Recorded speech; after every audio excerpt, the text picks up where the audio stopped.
بعض दफ़ा ये देखने में आया है कि जिन अगर किसी लड़की पे आशिक हो तो उसको ज़रा भी नुकसान नहीं पहुंचाता और ना ही उसको कोई परेशानी या तकलीफ देता है, क्योंकि अगर आप भी किसी को पसंद करें, किसी से प्यार करें, तो आप पूरी कोशिश करते हैं कि उसको आपकी वजह से कोई तकलीफ या परेशानी ना हो। लेकिन जब उस लड़की के लिए रिश्ते की बात या शादी की बात चलती है, या इसी तरह से उस लड़के के लिए जब शादी की बात चलती है, या घर वाले वैसे ही आपस में डिस्कस करते हैं कि अब इसका रिश्ता कर दिया जाए, तो जिन्नात अपना होना उस वक्त अपना होना जाहिर करना शुरू करता है। यानी घर में अचानक से कुछ बुरा होना शुरू हो जाता है, कभी कोई हादसा, कभी कोई मौत, यानी ऐसे अजीब और गरीब और खतरनाक हादसे उस घर में होना शुरू हो जाते हैं कि जिसकी वजह से उस लड़की या उस लड़के की शादी कैंसिल होती जाती है। इसी के साथ उस लड़की को डरावने ख्वाब आना शुरू होते हैं, जिस्म पे कट लगना या जिस्म पे निशानात बनना शुरू हो जाना, जिस्म में खारिश, हद से ज़्यादा जिस्म में खारिश होना, जिस्म अचानक से बहुत ज़्यादा मोटा होना शुरू हो जाना, या जिस्म बहुत ज़्यादा कमज़ोर हो जाना, चेहरा पीले रंग का हो जाना, चेहरे से नूर मुकम्मल तौर पे ख़त्म हो जाना। इसके अलावा भी आशिक जिन्नात की और बहुत सारी अलामात हैं, जिनमें खतरनाक बीमारी का, एकदम से खतरनाक बीमारी का शुरू हो जाना, मिर्गी के दौरे आम हो जाना, सांस लेने में बहुत ज़्यादा तकलीफ का एहसास होना, जिस्म के किसी हिस्से से या पूरे जिस्म से बदबू का आना शुरू हो जाना, या ऐसी बीमारी में मुब्तला हो जाना जिसका इलाज अभी तक ना बना हो।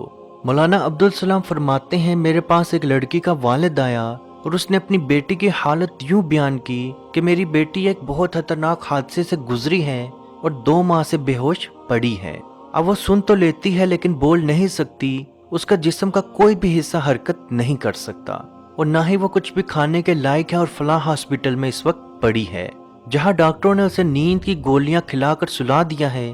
और एक डॉक्टर ने मुझे बताया कि उस बच्ची के तमाम टेस्ट बिल्कुल क्लियर हैं, लेकिन उन्हें समझ नहीं आ रही कि इसको क्या हुआ है। अलबत्ता उन्होंने आर्जी सांस उस बच्ची को लगा दी है ताकि अपनी जिंदगी के बाकी दिन वो गुजार सके। मौलाना अब्दुल सलाम फरमाते हैं कि जब मैंने ये वाकया सुना तो मैं फौरन ही उसके पास चलने के लिए तैयार हो गया। उस बच्ची के वालिद ने अस्पताल से खसूसी तौर पर मेरे लिए इजाज़त ली। जब मैं हॉस्पिटल में एंटर हुआ, उस बच्ची के पास पहुंचा तो वाकयातन उसकी हालत वैसी ही थी जैसे उसके वालिद ने बयान की। मैंने उस बच्ची से कुछ अलामात के बारे में सवालात किए, जादू की अलामात के बारे में सवालात किए तो उस बच्ची ने नफी में सर हिला दिया। तो मुझे मालूम हुआ कि उस बच्ची के ऊपर जादू का असर नहीं है। इसी दौरान मगरिब के नमाज का वक्त हो गया। मैंने नमाज अदा की और नमाज अदा करने के बाद जब मैं दोबारा उस बच्ची के पास आया तो मैंने उस पर दम करना शुरू कर दिया और दम में मैंने खसूसी तौर पर मैंने दम में सूरह फलक को बार बार पढ़ना शुरू कर दिया। वो लड़की अल्लाह के फजलो करम से उसी जगह पे बोलना शुरू हो गई। उसका बाप और भाई खुशी के मारे रोना शुरू हो गए। उसके बाप ने मेरे सर पे बोसा दिया और मुझे उठा लिया, लेकिन मैंने उन लोगों को यह समझा दिया कि शिफा देने वाली ज़ात सिर्फ और सिर्फ अल्लाह पाक की है और जब चाहे, जिधर चाहे, जहाँ चाहे, जिसे चाहे शिफा दे सकता है। तो अजीज दोस्तों, इस बात से भी ये चीज़ पता चलती है कि जिन्नात का असर आपको इंतहाई खतरनाक बीमारी तक मुब्तला कर सकता है। अब जिस भी इंसान के ऊपर आशिक जिन की अलामात मौजूद हों तो वो इंतहाई परेशानी के आलम में इधर उधर भटकना शुरू कर देता है और बाज़ दफ़ा ऐसे 2 नंबर जादूगरों के पास पहुंच जाता है जिनको अल्लाह का इल्म तो नहीं आता, लेकिन उसकी बीमारी को 4% से 100% तक बढ़ा देते हैं। याद रखें, अल्लाह पाक ने ऐसी कोई बीमारी, ऐसी कोई तकलीफ, ऐसी कोई परेशानी इस दुनिया में नाजिल नहीं की जिसका इलाज कुरान में ना हो। आशिक जिनका इलाज रातों रात नहीं होता, इसके इलाज में कम से कम 1 माह से लेकर 6 माह तक का टाइम लग सकता है और इसका इलाज आप जो भी शुरू करें आपने वही इलाज 6 माह तक करना है। ये बिल्कुल नहीं करना कि 1 माह तक या 1 हफ्ते तक या 4 दिन तक कुछ इलाज किया, अब फर्क तो जाहिर नहीं हो रहा तो इस अमल को छोड़ दो, बल्कि आपने 6 माह तक, रेगुलर 6 माह तक ये अमल करना है। ये अमल वो इंसान भी कर सकता है जो कुरान का पढ़ा लिखा नहीं है, वो भी ये अमल कर सकता है जो कुरान सीखा हुआ है। आपने 6 माह तक, लगातार 6 माह तक हर रोज सूरह बकरा की तिलावत करनी है। बेशक वो 1 पेज, 4 पेज, 20 पेज, जहां तक हो सके आपने सूरह बकरा की तिलावत जरूर करनी है। और मेरे वो बहन भाई जिनको तिलावत नहीं आती वो इसकी रिकॉर्डिंग सुन लें और कोशिश करें जब रिकॉर्डिंग इसकी चल रही हो आपने ध्यान से इसकी रिकॉर्डिंग सुननी है। इस नियत से इसकी रिकॉर्डिंग सुने कि मेरे नबी सल्लल्लाहु अलैहि वसल्लम का फरमान है, جس گھر میں لگاتار 3 راتوں تک جس گھر میں سورہ بقرہ کی تلاوت کی جائے، اس گھر سے جنات اور شیاطین ایسے بھاگتے ہیں جیسے وہاں پہ کبھی تھے ہی نہیں۔ میری بہنیں خاص دنوں میں اس کی ریکارڈنگ سن لیں، لیکن آپ نے اس کے لیے ناغہ نہیں کرنا۔ تھوڑی سنیں، زیادہ سنیں، مکمل سنیں، لیکن آپ نے سننی ضرور ہے۔ اسی طرح سے تھوڑی تلاوت کریں، زیادہ تلاوت کریں، لیکن آپ نے سورہ بقرہ کی ڈیلی تلاوت ضرور کرنی ہے۔ 6 ماہ تک، لگاتار 6 ماہ تک آپ نے یہ عمل ضرور کرنا ہے۔ انشاءاللہ بحکم خدا آپ کو کسی بھی عامل کے پاس، کسی بھی بندے کے پاس جانے کی ضرورت نہیں پڑے گی۔ عزیز دوستو، اس ویڈیو کو جہاں تک ہو سکے ضرور شیئر کریں، کیونکہ آپ کی وجہ سے اگر کسی کی پریشانی، کسی کی مصیبت دور ہوگی تو اس کا ثواب بھی آپ کو ضرور ملے گا۔ اللہ پاک سے دعا ہے کہ ہم سب کو اپنے حفظ و ایمان میں رکھے اور کشمیر کے بھائیوں پہ خصوصی رحم فرمائے اور ان کو آزادی کی نعمت عطا فرمائے۔ آمین۔ اللہ حافظ۔ اعوذ باللہ من الشیطان الرجیم، بسم اللہ الرحمن الرحیم،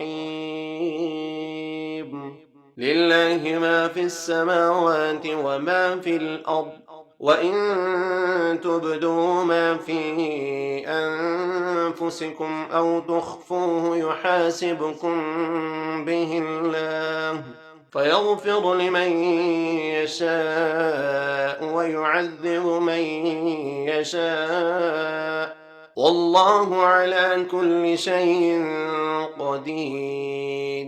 آمن الرسول بما أنزل إليه من ربه والمؤمنون كل آمن بالله وملائكته وكتبه ورسله لا نفرق بين أحد من رسله وقالوا سمعنا وأطعنا غفرانك ربنا وإليك المصير۔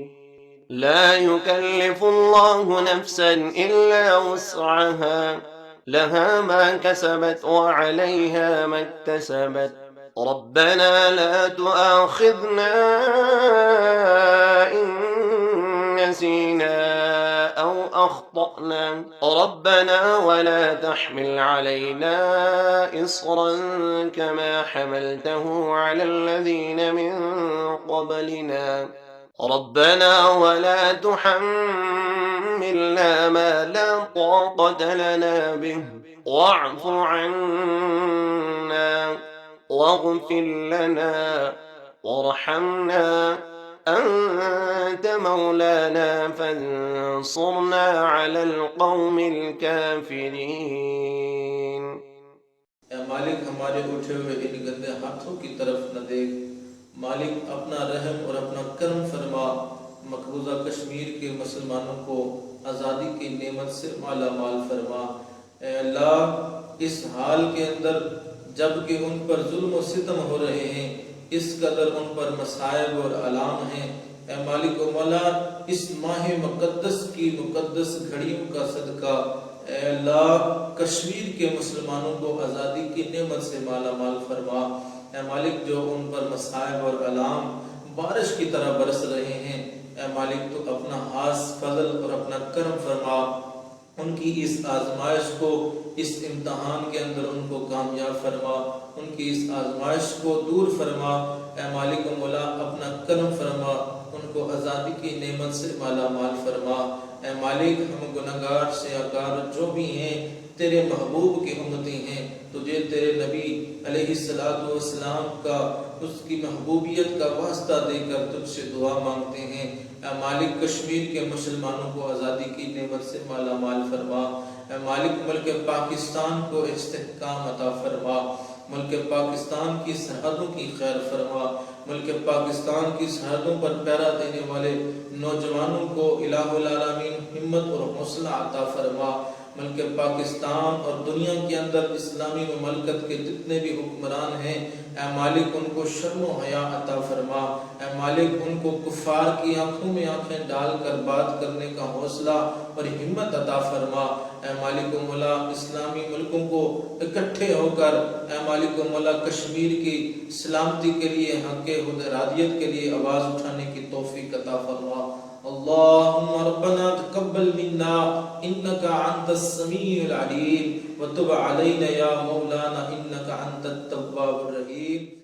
مت پوچھئے کہ کیا ہے سرکار کی گلی میں، مت پوچھئے کہ کیا ہے